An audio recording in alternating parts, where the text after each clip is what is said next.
அனைவருக்கும் என் இனிய வணக்கம். நேற்றைய பதிவின் தொடர்ச்சி. வாழை இலையில் பரிமாறத் தொடங்கிய அத்ரி முனிவரின் மனைவி அனுஷயா, அப்போது அந்த முனிவர்கள் அவர்களது கற்புக்கு பங்கம் விளைவிக்க வேண்டும் என்ற நோக்கத்தில், நாங்கள் சாரீரத்தில் மேல் பற்று கொண்டவர்களிடம் பிச்சை ஏற்க மாட்டோம். சாரீரம் என்றால் நம்ம உடம்பு மேலே பற்று உள்ளவர்கள் தான் ஆடைகளை உடுத்திக் கொள்வார்கள் என்ற அந்த கருத்தில் தான் இந்த வசனங்கள் வருகிறது. சாரீரத்தில் பற்று இல்லாதவளாக இருந்து உடை அணியாமல் இருக்க மாட்டாயா? சாரீரப்பற்று நீங்கிய நல்ல ஆத்மாக்களிடம் மட்டுமே நாங்கள் பிச்சை பெறுவோம் என்று கூறி எழுந்திருக்க ஆரம்பித்தனர். முனிவர்களே, சற்று பொறுங்கள் என்றாள் அனுஷயா. ஆசிரமத்திற்குள் சென்ற அனுஷயா கையில் தீர்த்தத்தை எடுத்து கொண்டு வந்து மனதிற்குள், இவர்கள் கபட முனிவர்களாக இருந்தால் குழந்தைகளாக மாறக்கடவுது என்பது சபித்து தீர்த்தத்தை அவர்கள் மேலே தெளித்தாள். அவர்கள் மூவரும் குழந்தைகளாக மாறிவிட்டார்கள். குழந்தைகளுக்கு பாலூட்டினாள் அனுஷயா.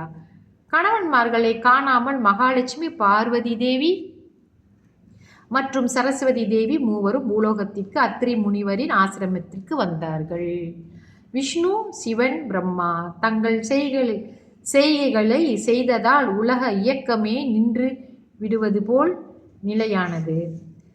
முப்பெரும் தேவியர்களும் அனுஷியாவிடம் தங்கள் கணவர்களை காணவில்லை என்று கூறினார்கள். அனுஷியாவோ, கபட முனிவர்கள் 3 பேர் வந்தார்கள். அவர்களின் தீய நோக்கத்தில் இருந்ததால் குழந்தைகளாக மாற்றும்படி சபித்தேன். அவர்களா பாருங்கள் என்று குழந்தைகளை காண்பித்தாள். குழந்தைகளை பார்த்த மகாலட்சுமி மற்றும் குழந்தையை அறிய முடியவில்லை. அனுஷயா ஒரு குழந்தையை எடுத்து மகாலட்சுமியிடம் கொடுத்தார்.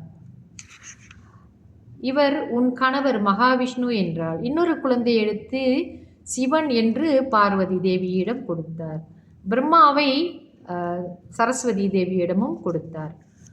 அப்பொழுது குழந்தைகள் சுயரூபம் பெற்றார்கள்.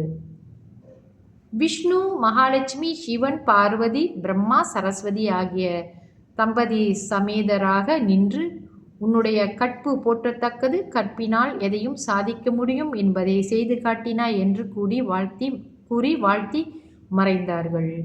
இன்னும் இதன் தொடர்ச்சி இருக்கிறது. நாளைய பதிவில் சந்திப்போம்.